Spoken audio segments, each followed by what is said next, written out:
வணக்கம் ஜோதி நண்பர்களே. 2025 வருடத்தில் சனி வக்ர பலன், அதாவது இந்த வருடம் ஜூலை 15 தேதியிலிருந்து நவம்பர் 30 வரைக்கும் சனியானது மீன ராசியில வக்ரகதியில சஞ்சாரம் செய்துட்டு வரும். அதாவது வக்ரகதிங்கிறது அந்த ராசியிலிருந்து பின்னோக்கி செல்வது மாதிரியான ஒரு மாய தோற்றம் தான். பட் அந்த நிலைகளுக்குமே பாத்தீங்கன்னா எல்லா ராசிகளுக்குமே பலன்கள் அப்படிங்கிறது உண்டு. தவிர இந்த வருடம் இந்த வக்ர காலகட்டங்கள்ல பாத்தீங்கன்னா செப்டம்பர் மாதம் சூரிய கிரகணம் இருக்கு. இந்த கிரகணத்தினுடைய நிலைகளுமே பாத்தீங்கன்னா சனியினுடைய அமைப்பும் ஒரு பார்ஷியான நிலையில அமைஞ்சிருக்கும். தவிர மற்ற கிரகங்களும் பாத்தீங்கன்னா இந்த காலகட்டங்கள்ல சனிக்கு அப்படியே ஆப்போசிட்ல தான் டிராவல் பண்ணிட்டு வருவாங்க, குருவை தவிர்த்து. ஏன்னா குரு சனிக்கு 4ஆம் இடத்துல மிதுன ராசியில சஞ்சாரம் செய்துட்டு வராங்க. சோ பொதுவாக இந்த மாதிரியான கிரக நிலைகள் ஏற்படும் பொழுது பெரும்பாலும் எல்லா ராசிகளிலுமே கண்டிப்பாக மாற்றங்கள், ஏற்ற இறக்கங்கள் அப்படிங்கிறது இருந்தே தீரும். அதுவும் ஸ்பெசிபிக்கா சொல்லணும் அப்படின்னா நாரதர் கழகம் நன்மையில முடியும் அப்படிங்கிற மாதிரிதான் இந்த வக்ர காலகட்டமானது செயல்படும்.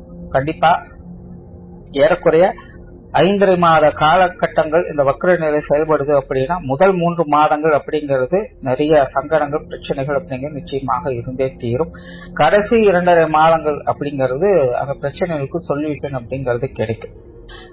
அண்ட் பொதுவாகவே கிரகங்கள் வக்ர நிலை பெறுது அப்படின்னா அந்த கிரகங்களுடைய நிலைகளுக்கு ஏற்ப பழைய பிரச்சனைகள் திரும்பி பார்க்க போகுது அப்படின்னு தான் அர்த்தம். அதாவது விட்டகுறை தொட்டகுறைங்கிற மாதிரி நிறைய விஷயங்கள் நடக்கும். இதுல பாசிட்டிவான விஷயங்களும் அடங்கும், நெகட்டிவான விஷயங்களும் அடங்கும். அதுலயும் ராசி நிலைகளுக்கு தகுந்த மாதிரியான மாற்றங்கள் அப்படிங்கிறது இருக்கும். பட் பொதுவான வகையில பாத்தீங்கன்னா சுப விசேஷங்கள் அப்படிங்கும் போது இந்த திருமண அமைப்புகள், தொழில், வேலை மற்றும் ஜீவனம் சம்பந்தப்பட்ட விஷயங்கள், வெளிநாடு தொடர்புடைய விஷயங்கள், பொருளாதார நிலைகள் வரக்கூடிய ஏற்ற இறக்கங்கள், உடல்நலம் சார்ந்த விஷயங்கள், இப்படி சுப விசேஷங்கள், சுபத்தன்மைகள்ல எடுத்துக்கலாம். அதுவே அசுப நிலைகள் அப்படின்னு பார்க்கும் பொழுது சண்டை சச்சரவுகள், கடன் சம்பந்தப்பட்ட விஷயங்கள், விரோதங்கள், உடல் பலவீனம், பிரிவுகள் போன்ற விஷயங்களையும் இது குறிக்கும். சோ இப்படி இது பாசிட்டிவான நிலைகளும் செயல்படும், நெகட்டிவான நிலைகளும் இது செயல்படும். அந்த வகையில உங்களுடைய ராசிக்கு என்ன மாதிரியான பலன்கள் கொடுக்கும் அப்படிங்கறத பத்தி தான் இந்த பதிவுல பார்க்க போறோம்.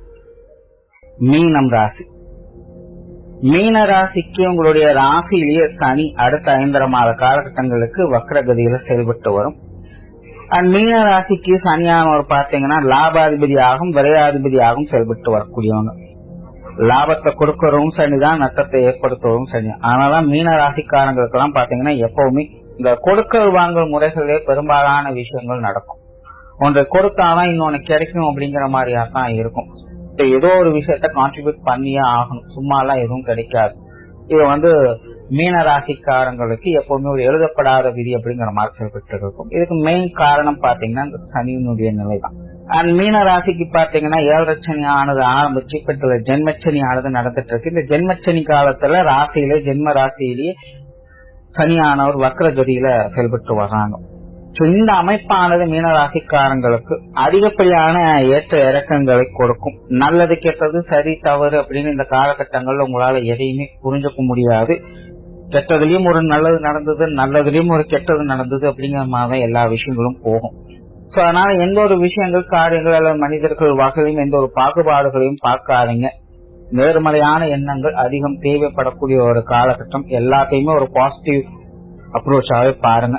குறிப்பா இந்த காலகட்டங்கள்ல மீனராசிக்காரங்களுக்கு இந்த சுப விசேஷங்கள், சுப காரியங்களுடைய தன்மைகள் அதிகமாக இருக்கும். திருமண அமைப்புகள், புத்திரபாக்கிய அமைப்புகள் எல்லாமே நல்லபடியாக வேலை செய்யும். வீடு, நிலபுலங்கள் சார்ந்த விஷயங்கள் சாதகமான அமைப்புகள் எதிர்பார்க்கலாம். பட் இந்த மாதிரியான விஷயங்கள், காரியங்களுக்கு அதிகமான அலைச்சல்கள் அல்லது விரயங்கள் போன்ற விஷயங்களை பார்க்க வேண்டியதாக இருக்கும். நிறைய பேர் பாத்தீங்கன்னா லோன் போட்டு இந்த வீடு வாங்குறது, நிலபுலங்கள் வாங்குறது, இந்த மாதிரியான விஷயங்கள்லாம் ஈடுபட்டு வருவாங்க. அல்லது ஏதோ ஒரு தொகைகள் சிலருக்கு கிடைச்சிருக்கலாம், அந்த விஷயங்களை ஏதாவது ஒரு விஷயத்தில் இன்வெஸ்ட் பண்ணலாம் அப்படிங்கிற விஷயங்கள் வகையிலும் சிலர் ஈடுபட்டு வரலாம். அந்த மாதிரியான விஷயங்கள்லாம் உங்களுக்கு கை கூடக்கூடிய ஒரு காலகட்டம் தான். பட் செய்யறதுக்கு முன்னாடி எல்லாத்தையுமே லீகலா கரெக்டா ஃபாலோ பண்ணிக்கோங்க. வெறுமனே மற்றவங்களுடைய நம்பிக்கையின் அடிப்படையில் இந்த மாதிரியான விஷயங்கள், காரியங்கள் ஈடுபடுறத தவிர்த்துக்கிறது நல்லது. ஆனா அதே போல காரியங்கள் மற்றும் செயல்பாடுகள் வகையில எப்பவுமே ஒரு அளவான தன்மை தான் இருக்கும். பெரும்பாலும் மீன ராசிக்காரங்க ரொம்ப ஆக்டிவாக இருக்க மாட்டாங்க இந்த காலகட்டங்கள்ல. இப்போ சமீபகாலமாகவே கிட்டத்தட்ட அப்படித்தான் இருப்பாங்க. ஏதோ இருக்கிற விஷயங்களை சரியா மெயின்டைன் பண்ணாலே பெரிய விஷயமா இருக்கு அப்படிங்கிற மாதிரிலாம் போய்கிட்டு இருக்கும். சோ இந்த வக்ர காலகட்டங்களும் கிட்டத்தட்ட அப்படிதான். சோ காரியங்கள்ல ரொம்பவுமே மும்முரமாக ஈடுபட முடியாது. அடிக்கடி ஒரு மந்தத்தனம், தெளிவின்மை அப்படிங்கறது வந்து போயிட்டு தான் இருக்கும். ஆனா திடீர்னு பாத்தீங்கன்னா ரொம்பவுமே ஹைப்பர் ஆக்டிவ் ஆயிடும். ஒரு சில விஷயங்கள் ஒரு சில நேரங்கள்ல பாத்தீங்கன்னா அப்படியே நேருக்கு மாறாக செயல்படுவாங்க. கொஞ்ச காலகட்டத்துக்கு தான் அது இருக்கும். அதுக்கப்புறம் பாத்தீங்கன்னா அப்படியே டம்ப் ஆயிடுவாங்க. சோ காரியங்கள்ல இந்த ஏற்ற இறக்கங்கள் அப்படிங்கிறது அதிகமாக இருக்கும். அதாவது உணர்ச்சி வயப்பட்டு சில விஷயங்கள் காரியங்கள்ல ஈடுபடுவாங்க. திடீர்னு அப்படியே ஹைப்பர் ஆயிடுவாங்க, திடீர்னு அப்படியே பாத்தீங்கன்னா டம்ப் ஆயிடுவாங்க. சோ இந்த மாதிரியான அமைப்புகள் எல்லாம் பாத்தீங்கன்னா கொஞ்சம் மனச்சோர்வுகளை அதிகம் ஏற்படுத்தும். சோ இதெல்லாம் கொஞ்சம் கவனமாக இருங்க. அடுத்ததா பாத்தீங்கன்னா குடும்ப விஷயங்கள் காரியங்கள்ல இது கொஞ்சம் ஏற்ற இறக்கங்களை அதிகமாக கொண்டு வரும். ஏற்கனவே குடும்ப உறவுகளுக்குள்ள சின்ன மனஸ்தாபங்கள் அப்படிங்கிறது மீன ராசிக்காரங்களுக்கு இருந்துகிட்டு தான் இருக்கும். இந்த காலகட்டங்களில் பாத்தீங்கன்னா குடும்ப விஷயங்கள் காரியங்கள் நிறைய ஏற்ற இறக்கங்கள் இருக்கும். சரியா தவறா நல்லதா கெட்டதானே புரியாது. சிலர் வேணுங்குவாங்க, சிலர் வேண்டாங்குவாங்க. எதை செய்யறது எதை விடுறது அப்படின்னு புரியாது. செஞ்சாலும் குற்றம், செய்தினாலும் குற்றம் அப்படிங்கிற மாதிரி சில விஷயங்கள்லாம் போகும். அண்ட் சில விஷயங்கள் காரியங்கள்லாம் பாத்தீங்கன்னா கொஞ்சம் தடை தாமதங்களோடய நடக்கும். குடும்பத்துக்கு சில விஷயங்கள் செய்யலாம் நினைப்போம், ஆனா செய்ய முடியாதபடி சில தாக்கங்கள் அப்படிங்கிறது ஏற்படும். ஆனா அதே போல என்றைக்கோ செய்யலாம் அப்படின்னு நினைச்சிட்டு இருந்த விஷயங்கள் இப்ப செஞ்சு முடிப்பீங்க. அதாவது அன்னைக்கு அது வந்து தேவைப்பட்டிருக்கும். பட் அன்றைய காலத்துல எவ்வளவுதான் முயற்சி செஞ்சு முடியல அப்படின்னு பாதிலே விட்டுட்டு வந்திருப்போம். பட் இன்னைக்கு பாத்தீங்கன்னா எதையோ செய்ய போக ஏதோ நடந்தது அப்படிங்கிற மாதிரி அந்த மாதிரியான விஷயங்கள்லாம் டக்குன்னு முடிஞ்சிடும். ஆனா கை கிடைக்க வேண்டிய விஷயங்கள் கிடைச்சிடும். சோ இந்த மாதிரி குடும்பத்துல சில முக்கியமான விஷயங்கள் எதிர்பாராத வகையில கொஞ்சம் நல்ல முறையில அமைஞ்சிடும். இப்போ குடும்ப தேவைகள் அப்படிங்கிற இந்த காலகட்டங்கள்ல பூர்த்தியாகும். பட் குடும்ப உறவுகள் வகையில கொஞ்சம் கான்ட்ரோவர்சியான நிலைகள் அதிகமாக இருக்கும். அதிலும் குறிப்பாக இந்த கணவன் மனைவி உறவுகள் இது கொஞ்சம் அதிகமாகவே பிரதிபலிக்கும் சொல்லலாம். அதாவது கான்ட்ரோவர்சி நிலை அப்படிங்கிறது மீன ராசிக்காரங்க எல்லா விஷயங்களுமே ரொம்பவுமே அமைதியா டம்ப் ஆயிடுவாங்க. பட் வாழ்க்கை துணையான ரொம்பவுமே ஹைப்பர் ஆயிடுவாங்க. எல்லா விஷயத்துக்கும் அவசரப்படுவாங்க. ஒரு நிதானம் அப்படிங்கிறது இருக்காது. சோ இதனால கொஞ்சம் கான்ட்ரோவர்சியான நிலைகள் அப்படிங்கிறது எல்லா விஷயங்களிலுமே ஏற்படும். சோ இதெல்லாம் கொஞ்சம் கவனம் எடுத்துக்காங்க. அண்ட் மீன ராசிக்காரங்களுக்கு இந்த தனிமை சார்ந்த விஷயங்கள் இந்த காலகட்டங்கள்ல ஈடுபாடுகள் அதிகரிக்கும். ஏற்கனவே மீன ராசிக்காரங்களோட மனோநிலை அப்படித்தான் இருக்கும். எதுவுமே வேண்டாம், அமைதியா எங்க சும்மா உட்கார்ந்துட்டா போதும், இல்ல யாருமே இல்லாத இடத்துக்கு போய் இருந்துதான் போதும் அப்படின்னு நினைப்பாங்க. பொதுவா இந்த ஜென்மச்சனியான ஆரம்பிச்சிருச்சு அப்படின்னால எல்லா ராசிக்காரர்களுக்கும் இந்த ஒரு மனோநிலை வந்து எதுவுமே வேண்டாம் அப்படிங்கிற எண்ணங்கள் தான் அதிகரிக்கும். அதே மீன ராசிக்காரங்களுக்கு லாபாதிபதியாகவும் விரையாதிபதியாகவும் சனி செயல்படுறதுனால இந்த அமைப்பு வந்து அதிகமாகவே இவங்களுக்கு உண்டு. அதே மீன ராசி அப்படிங்கிறது காலபுருஷனுக்கு 12ஆம் இடமாக வரக்கூடியது. சோ இயல்பாகவே அவங்க வந்து தனிமையும் சொகுசான விஷயங்களும் ஆர்வம் காட்டக்கூடியவங்க தான். அதாவது அமைதியில சந்தோஷத்தை பார்க்கக்கூடியவங்க இந்த மீன ராசிக்காரங்க. இப்ப சனியினுடைய தாக்கமும் அதிகம் இருக்கிறதுனால இந்த அமைதி, தனிமை, ஆன்மீகம் போன்ற விஷயங்கள் எல்லாம் அதிக ஈடுபாடுகளை அவங்க காட்ட வேண்டிய சூழ்நிலை இருக்கும்.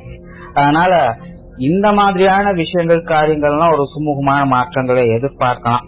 சில டெம்பரவரியா கொஞ்ச நாளைக்கு எங்கேயாவது போய் இருந்துட்டு வரலாம்னு நினைப்பாங்க. சோ அந்த மாதிரியான விஷயங்கள்லாம் நிறைவேறலாம். சிலருக்கு இந்த இடமாற்றங்கள் போன்ற விஷயங்கள் தானாகவே அமையலாம். வேலை செய்யக்கூடிய இடங்களிலோ அல்லது குடியிருப்புகள் சார்ந்த விஷயங்கள் மூலமாகவோ ஏதோ ஒரு வகையில ஒரு இடம் விட்டு இடம் மாறி இருக்க வேண்டிய சூழ்நிலைகள் அப்படிங்கிறது ஏற்படலாம். சோ இந்த மாதிரியான அமைப்புகள்லாம் உங்களுக்கு கொஞ்சம் மன அமைதியை கொடுத்துக்கிட்டு இருக்கும். அண்ட் தொழில், வேலை, உத்தியோகம் சார்ந்த விஷயங்கள் கொஞ்சம் நார்மலான விஷயங்களா தான். அதாவது வழக்கமான நிலைகள் தான். பெருசா எந்த ஒரு மாற்றமும் இருக்காது. ஆல்ரெடி மீன ராசிக்காரங்க அந்த தொழில், வேலை, உத்தியோக ரீதியா கொஞ்சம் சுணக்க நிலை அப்படிங்கிறதுக்கு தான் இருக்கும்.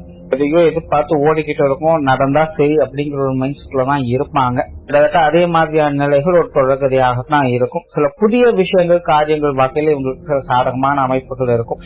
எதையோ செய்ய போக ஏதோ நடந்தது அப்படிங்கிற மாதிரி சில விஷயங்கள் காரியங்கள் வகையில தொழில் உத்தியோக ரீதியாக சில நல்ல மாற்றங்களை எதிர்பார்க்கும். சடனா சில சேஞ்சஸ் உங்களுக்கு நன்மைகளை ஏற்படுத்தி கொடுக்கும். அண்ட் வெளியூர் மற்றும் வெளிநாடு சம்பந்தப்பட்ட விஷயங்கள் சில சாதகமான அமைப்புகள் உண்டு. ரொம்ப நாளா எதிர்பார்த்துட்டு இருக்கோம், கிடைக்கவே மாட்டேங்குது, தட்டி போயிட்டே இருக்குது அப்படிங்கிற மாதிரியான விஷயங்கள் காரியங்கள்ல ஒரு சாதகமான அமைப்புகளை எதிர்பார்ப்பீங்க. பட் இது சார்ந்த விஷயங்கள் அலைச்சல்கள் அதிகமாக இருக்கும். ஸ்டார்டிங் ப்ராசஸ் அப்படிங்கறதெல்லாம் கொஞ்சம் கடுமையாகத்தான் இருக்கும். ஆனால் முடிவுகள் உங்களுக்கு சாதகமான அமைப்புகளை எதிர்பார்த்து கொடுக்கும். உடல்நலம் சார்ந்த விஷயங்கள் இந்த காலகட்டங்களும் கொஞ்சம் கவனத்தை. பொதுவாகவே ஜென்மச்சனியெல்லாம் வந்துருச்சு அப்படின்னா மனோபலம் அப்படிங்கிறது ரொம்பவே குறைய ஆரம்பிச்சிடும். உடல் வலிமை அப்படிங்கிறதும் குறைய ஆரம்பிச்சு ஏதோ ஒரு வகையில உங்களுக்கோ அல்லது உங்க குடும்பத்தாரை சார்ந்தவங்களுக்கோ இந்த மருத்துவ விரயம் அப்படிங்கிறது தவிர்க்க முடியாது. ஏதோ ஒரு வகையில ஹாஸ்பிட்டலுக்கு ஒரு 10 ரூபா செலவு பண்ண வேண்டிய சூழ்நிலைகள் அப்படிங்கிறது ஆட்டோமேட்டிக்கா வந்துட்டே தான் இருக்கும். ஸோ இந்த வக்கர காலகட்டங்களையும் அது சார்ந்த விஷயங்கள் அதிகமாக தான் இருக்கும். ஸோ உடல்நல விஷயங்களை கொஞ்சம் கவனம் எடுத்துக்கோங்க. உங்களுக்கும் சரி, உங்க குடும்பத்தாரை சார்ந்தவங்களுக்கும் சரி இந்த ஹெல்த் இஷ்யூஸ் அப்படிங்கிறது கொஞ்சம் சங்கடத்தை ஏற்படுத்தினாலும் சரி, இந்த விஷயங்களை கொஞ்சம் கவனம் எடுத்துக்கோங்க. ஸோ ஓவராலா மீனராசியை பொறுத்த வரைக்கும் சனியோட வக்கர காலகட்டம் அப்படிங்கிறது பெரிய அளவுல மாற்றங்கள் அப்படிங்கிறது எதுவுமே இருக்காது. ஒரு விஷயம் பாசிட்டிவா வருது அப்படின்னு இன்னொரு விஷயத்துல நெகட்டிவா போகுது அப்படின்னு தான் அர்த்தம். அதே போல ஒரு விஷயம் நெகட்டிவ் ஆயிடுச்சு அப்படின்னாலும் இன்னொரு விஷயம் ஒரு பாசிட்டிவான நிலைகள் உங்களுக்கு வரப்போகுது அப்படின்னு தான் அர்த்தம். ஸோ ஒரு கதவு அடைச்சா அது கதவு திறக்கும் அப்படிங்கிற நிலைகளை தான் இந்த வக்கர காலகட்டம் என்பது செயல்படும். நன்றி, வணக்கம், வாழ்க வளமுடன்.